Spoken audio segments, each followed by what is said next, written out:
নমস্কার। শুরুতেই বড় খবর। ভারতীয় সঙ্গীত জগতে নেমে এলো শোকের ছায়া।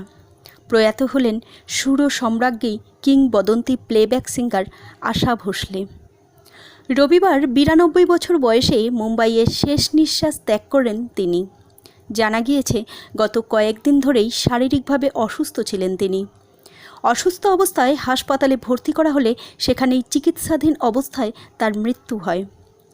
১৯৩৩ সালের ৮ই সেপ্টেম্বর মহারাষ্ট্রের সাংলিতে জন্মগ্রহণ করেন আশা ভোসলে। খুব অল্প বয়স থেকেই শুরু হয় তার সঙ্গীত জীবন। এরপর একের পর এক সুপারহিট গান গেয়ে তিনি হয়ে ওঠেন ভারতীয় সঙ্গীত জগতের এক উজ্জ্বল নক্ষত্র। হিন্দি, বাংলা, মারাঠি সহ বহু ভাষায় তিনি গেয়েছেন হাজার হাজার গান।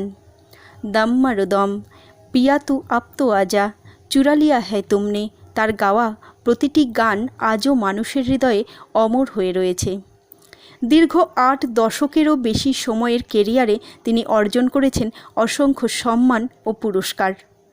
দাদাসাহেব ফালকে পুরস্কার থেকে পদ্মবিভূষণ সম্মানিত হয়েছেন ভারতের সর্বোচ্চ মঞ্চে।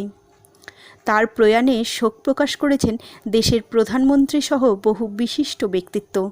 অনেকেই বলছেন একটি যুগের অবসান হলো। ভারতীয় সঙ্গীত জগৎ হারালো এক অমূল্য রত্নকে। তবে তার কণ্ঠ, তার সৃষ্টি, তার গান বেঁচে থাকবে কোটি কোটি ভক্তের হৃদয়ে। প্রয়াত আশা ভোসলেকে জানাই আমাদের আন্তরিক শ্রদ্ধাঞ্জলি।